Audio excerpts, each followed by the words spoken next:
Issues.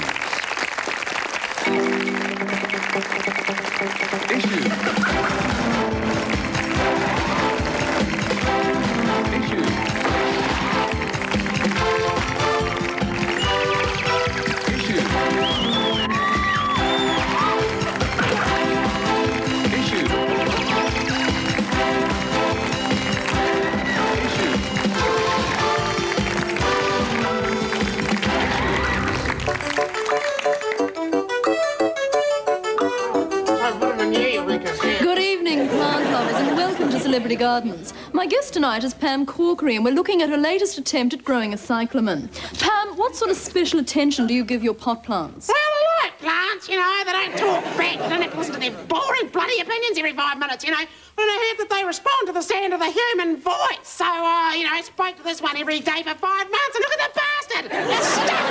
Got any suggestions, Megs? I would recommend these.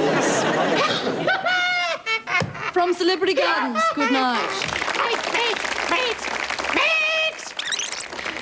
Quite a bold piece, but not one of his best works, I feel. I quite agree. Yes. Now, this is interesting. Oh, very clean lines. There's a real depth to it. Almost as though you're looking through the work. Almost into infinity, as it were. Yes.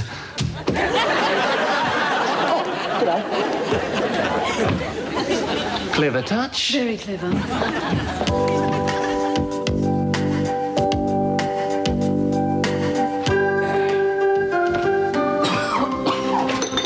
Nurse Kerry Burton, why are you pushing this bed around? We're fundraising. Fundraising? What for? TV&Z are making millions. We have to send this patient to Sydney. They're the only ones who can help him, Doctor. Who is he? A script writer. What? You bastard! You ruined my career! What? As a doctor? No, as an actor. Dr. McKenna, remember your vows. We are all in this man's hands, and a fateful yet divine providence has placed him momentarily in ours. Who wrote that? Fetch a rectal thermometer. What? We are doctors here, Dr. McKenna. Sworn to preserve human life in whatever farm it takes. What? Farm, that's what it says here. Farm. It is farm. No, it's form. It's a typo. Oh, sorry. Only one thing can save this man. What's that? Yes. The cardio-neurological wing of the hospice of the Bearded Sisters of Helen Clark. In Sydney. No, Mount Albert. Mount Albert? Is that a suburb or an instruction? That's what I. This is no time for joking, nurse. That's what I thought. This man needs a transplant. Ah, yes, bone marrow. No, brain marrow. A marrow. Or perhaps there's an alternative. What's that? We could put him down for cardiothoracic surgery. Yes. And send him to Christchurch. Shortland Street is soon to screen in Australia. Under CER, we will receive in return a pregnant Queensland cane toad. Yes, I like that. Ah, now this work. I think I can feel what the artist is trying to say here. It's almost as if you're drawn towards it. It represents to me the burst of light of the universe, creating all life. What's it called? Wet paint.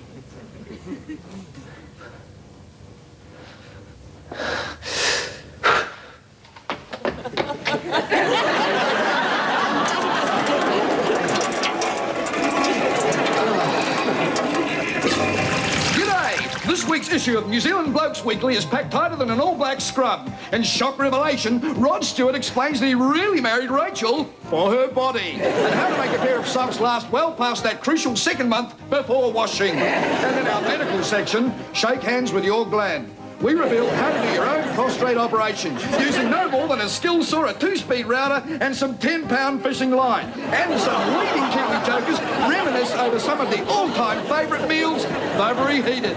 The New Zealand Blokes Weekly, out now in TABs and bottle stores across the country. Cheers! Issues. Figure in New Zealand's pioneer history was Lady Sarah Chatwell, wife of Governor Sir Roderick Pinelord Chatwell. Dissatisfied by her idle, purposeless existence as a member of the landed gentry, Lady Sarah searched for a noble cause on which to embark. She chose an affair with the gardener. John Thomas was a man of passion with the love of the great outdoors. Together they consummated their love. In the garden shed, in the shrubbery, in the church vestry, behind the town clock, in silly outfits, and with numerous garden implements. However, one evening their secret was nearly discovered. Lady Sarah, awaiting the arrival of her lover outside the town hall, had romantically chained herself to the railings in anticipation. She knew she had to think up something really good. Women's suffrage was born. Lady Sarah Chatwell, her spirit created our nation. See? I told you it'd get us into this party, man. Yeah, looks like it could be a real rage, man. Hi, and welcome to our youth group party. Praise the Lord. Yeah, then again, maybe not. I'll give it a give me. Hi, babe. This is the third party we've crashed tonight, and I'll try to pick up a chick all night, but so far, no joy. So what's your name? Joy. Yes. Hey, you want to have a dance, babe? Oh, sure. Alrighty. Yeah, let's go. Yeah, baby.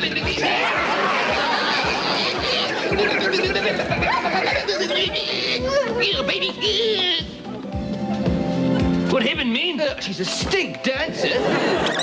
Come to bed, Grant. Right.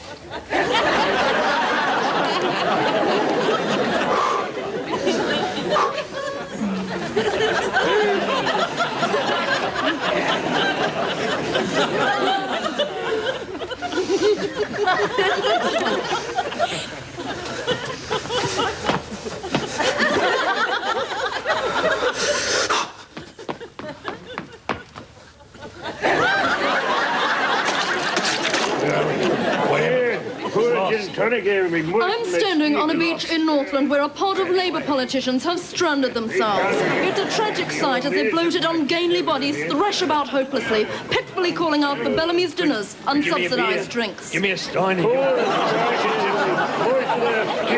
a hamburger or something. With me is Dr. Conrad Forsyth, a political scientist from the Department of Conservation.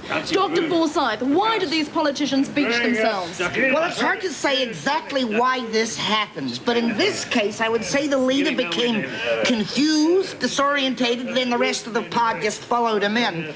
Now they don't know whether they're going to go left or right or just around in circles blowing hot air. And how long will it take for them to relaunch themselves? Oh, with an election looming, 5 months or so. Election? 5 months? Oh, that's not much time. Come on, David. We've only got 5 months. Amazing how only a general election can get them moving. Let's have a drinking game, eh? Okay. Yeah, let's have a game of What's That? Oh, What's That? I love What's That. What's That's my favourite game. Love that. What's That? It's a terrific drinking game. What's That? It's the best drinking game. What's That? How do you play that again? I was a bit pissed last time. That's where I point to something and say, what's that? Oh, yeah? And if you look, you scout. Oh, right. Good, yeah. Okay, you ready? Yeah. You sure? Because you're pretty hopeless at this. No. All right, Craig. Yeah? What's that? What? No! Go.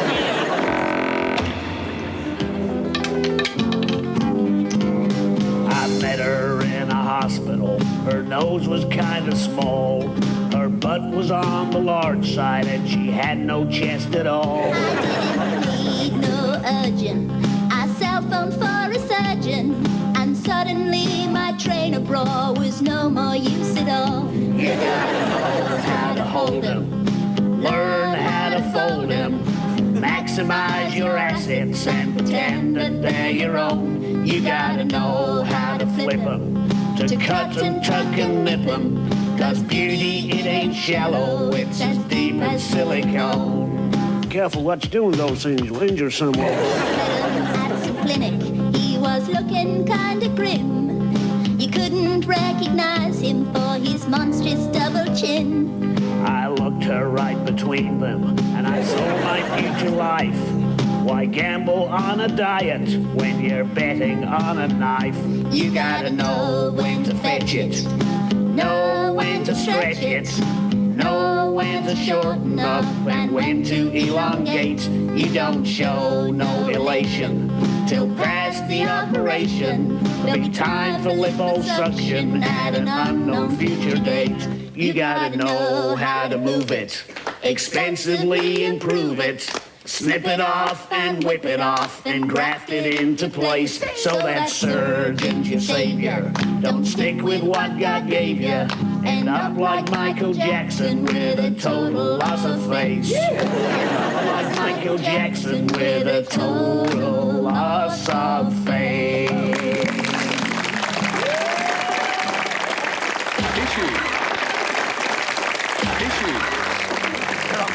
Fear danger.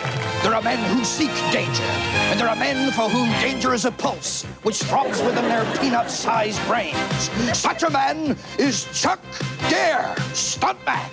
Tonight, Chuck will attempt the unthinkable, using only his bare hands and without mechanical aids or chemical stimulants. Chuck will try to open a standard carton of Anchor Blue Top milk.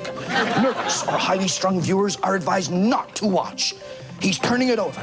He's looking for the side which says, open other side. He's found it, and he's turning it over again, reading the mysterious instructions which tell him to press flaps back firmly. Chuck's pressing those flaps. He's desperately trying to find an edge to get a fingernail into.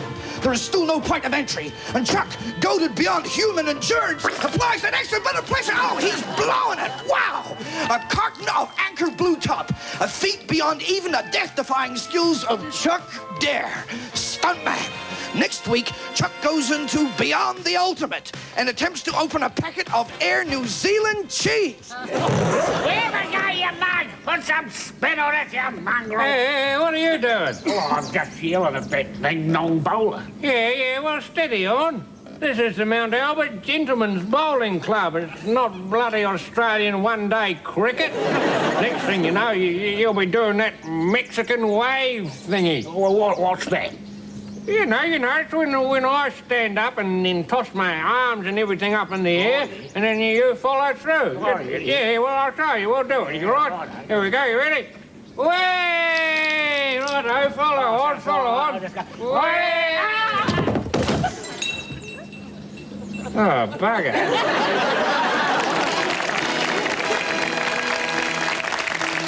Welcome, sports fanatics, to the inaugural induction ceremony into the Sporting Hall of Fans. That's right, everybody. We're here tonight to honour the achievements of the people who make sports in New Zealand what it is today, the fans themselves. I can see that you're all on the edges of your seats. Ladies and gentlemen, in recognition of a lifetime of devotion to rugby union, please welcome Mr. Andy McGrandy. Let's take a look at the emotional peak of Andy's 27-year career. Not even Andy's wife, going into labour, could stop him from catching the enthralling match between Bay of Plenty and North Harbour. Andy made a detour en route to the maternity hospital just in time to catch North Harbour's last-minute match-winning try. Shut up! Andy missed the arrival of his 9-pound, 2-ounce baby boy, but he later declared that it was all worth it in the end. The Sporting Hall of Fans makes you proud to be a Kiwi, doesn't it? Now, how is the wife? I don't know. She left me. Great! We'll be back after this break. What is that, Mum, here? Yeah, well, we've been doing a bit of entertaining this week, as Mr. John Banks. Wife's away, you see. John Carter popped in the other afternoon. Ended up staying the night. Had to have a special bed rigged up for him, apparently, because he couldn't lie straight in the other one, you see. So I didn't have anything, popped over with a batch of scones, you know, wife's away and all. Place was a pigsty, but that's by the by. I took quite a shine to Mr. John Carter. Till he started talking to me, of course. Tried to tell me that the sun rises in the west. 2 and 2 make 6. And he reckoned the cheque was in the mail. But when he tried to tell me that you can't get pregnant when you do it standing up, I thought that was taking things a bit. Here he comes. Welcome back, and our second inductee into the Sporting Hall of Fans is Dunedin housewife and golf fanatic, Miss Lillian Stride.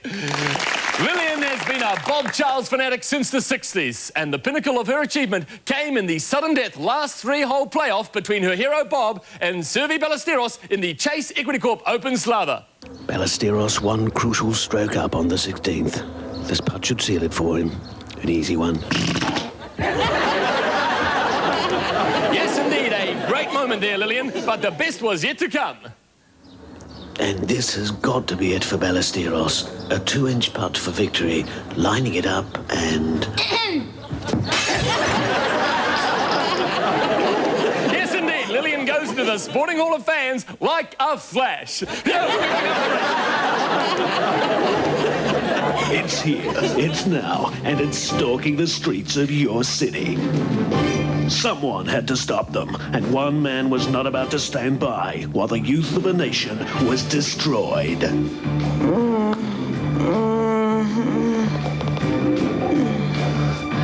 This time they've gone too far. You supermarket punks. I sold your last chocolate in this town. Clinton's is Dirty Harry in The Swiss Connection, coming soon to a lolly shop near you. Issues. Can you believe it? A TNT crazy combo. 1 warm hat, 1 winter scarf, and 1 pair of mittens or gloves, $8.95 the lot. And these warm winter tights, Issues.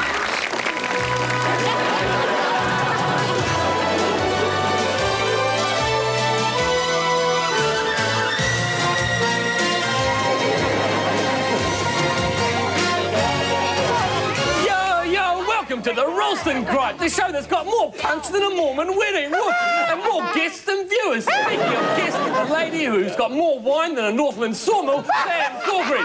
Next, the lady who comes alive at 5:30, then dies in front of the nation, Kerry Smith. The man there who's put himself out to stud in Invercargill, Tim Shadbolt. And last, it looks like Simon Upton. No, it's not. Who are you? I'm Jason Gunstiggy. Who? Jason Gunstiggy. And I say it's a pleasure to be here. Well, he sure beats the hell out of Dick Griffin, both in looks and intelligence. Certainly more animated than Gordon McLaughlin. I reckon he'd stand a good chance of making mayor in Invercargill. Oh, forget Invercargill. We're talking about Auckland, where there's a French battleship tied up opposite Chinchins. What's going on? Well, I think we're seeing a significant step towards the improvement of New Zealand-French relations. Well, I personally did my bit for improving New Zealand-French relations last night. Whoa, what did you do? Well, I had dinner on the ship and everything was going fine until the captain ordered a chocolate bomb and the police raided. Oh, they would have been after the bomb. Yeah, they'd have been after the chocolate. No, you see, I think we're witnessing the resurgence of an unfortunate degree of francophobia here. I'm knocking off thinking you're not on the Jace TV show now. Yeah, it feels a bit like it at times. I feel a bit like it at times. I don't believe that comment was worthy of you, Pam. Oh, what would you know, you mongrel? All you've got is a hand up your butt. Whoa, this is getting out of control. A bit like the French Navy did when they blew up the Rainbow Warrior. Oh, no, the captain assured me it was just a clerical error. They say my 8,000 vote majority was a clerical error in Invercargill. The bastards. Well, that just about wraps it up. Yeah, well, that's because the televisual medium is fettered by very stringent time constraints. Now, Jason and I feel that... Shut up, Thingy. You're far too intelligent for the show. Something that can't be said about me. We're out of here. Bye-bye. Good night.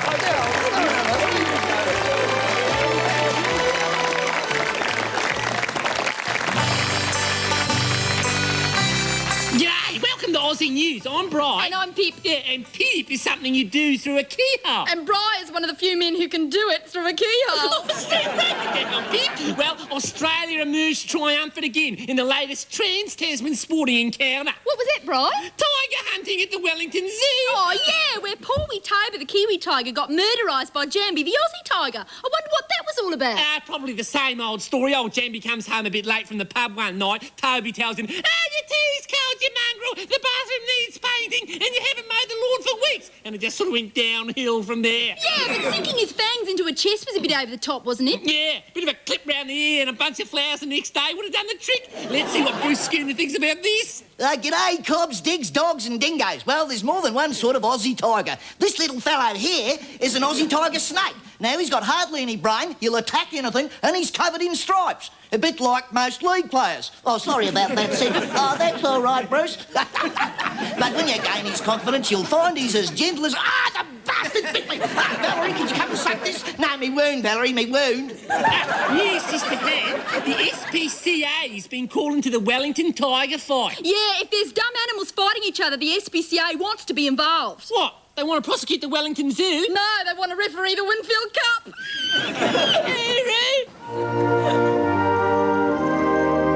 They're saying here you and Father are trapped in a loveless marriage. Loveless marriage? Where did they get that from? A bugged conversation from one of the parades, it says here. Oh, one thinks one knows where they got that from. You see, we were travelling through Hyde Park, and one took one's gloves off to wave at one's adoring subject, and one dropped them out the window. Oh, I see your gloves dropped out of the carriage. Yes, and as quick as a flash, your father quipped, looks like we're trapped in a gloveless carriage.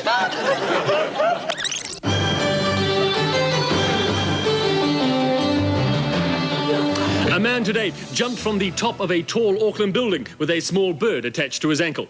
Police fear he may be the first victim of a dangerous new sport known as budgie jumping. It's been a bad week all round for animals, hasn't it, really? How do you mean, Jerry? Well, the tigers are Toba and Bambi, or whatever his name is. His name certainly was not Bambi. Bambi saved his mate. He did not devour her. Perhaps it was a cry for help, eh? The cry for help, if there was one, came from Toba and certainly went unanswered by the Wellington Zoo. Or perhaps it was more of a growl for help, you know, like a rawr, rawr, rawr. Do that again, Jerry.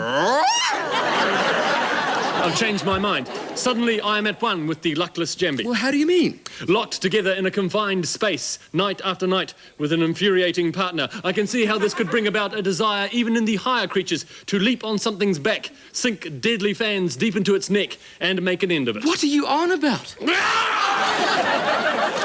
We'll have feeding time at 10. We fly Air New Zealand National and stay at the Auckland Park Royal.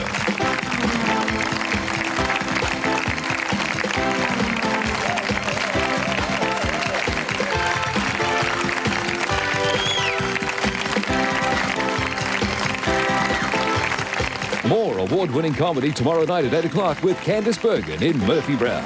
Tomorrow, she finally names the baby. Coming up now, Tim the Toolman Taylor in Home Improvement, followed by Hard Copy.